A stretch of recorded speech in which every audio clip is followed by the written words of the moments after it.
ఈరోజు మనం పాలకూర పప్పు చేసుకుందాం. 1 కప్పు కందిపప్పుకి 3 కప్పులు నీళ్ళు, ఆ తర్వాత ఒక 2 కట్టలు పెద్ద కట్టలు పాలకూర,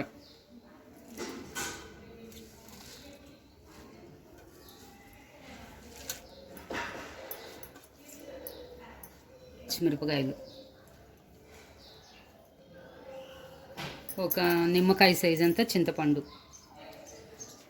టమాటాలు వేయకూడదు కాబట్టి చింతపండు వేసుకుంటాం. నచ్చిన వాళ్ళు టమాటాలు కూడా వేసుకోండి.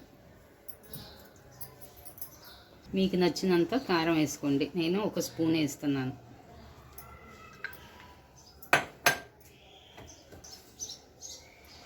ఒక 2 స్పూన్లు సాల్టు, 1 స్పూను పసుపు, 1 స్పూను ధనియాల పొడి, ఒకసారి అంతా మిక్స్ చేసి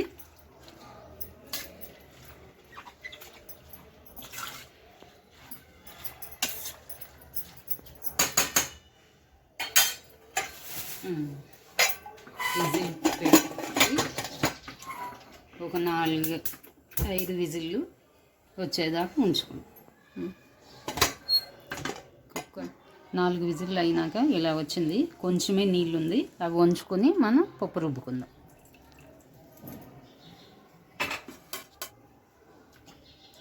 బాగా మెత్తగా రుబ్బి తాలింపు పెట్టుకుందాం.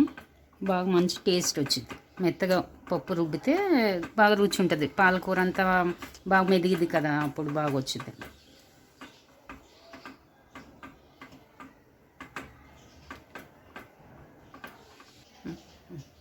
ఇలా మెత్తగా రుబ్బినాక ఈ వండుకున్న నీళ్ళు దీనిలో కలిపేసుకుందాం. కలిపేసి ఇప్పుడు దీన్ని తాలింపు పెట్టుకుందాం. ఆయిల్ 2 స్పూన్లు వేసుకుందాం, లేదా 1 స్పూన్ అయినా వేసుకోవచ్చు, తక్కువ తినేవాళ్ళు కొంచెం కాబట్టి. ఒక 1/2 స్పూన్ ఆవాలు, కొంచెం ఒక 1/2 స్పూన్ జీలకర్ర, 2 వెల్లుల్లిపాయ రబ్బలు కొంచెం మెత్తగా దంచి వేసుకున్నాం. మంచి వాసన, టేస్ట్ కూడా బాగుంటుంది. 2 చిన్న ఎండుమిర్చి,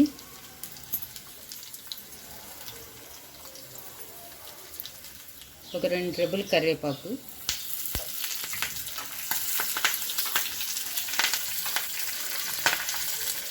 ఆహా మంచి వాసన వస్తుంది.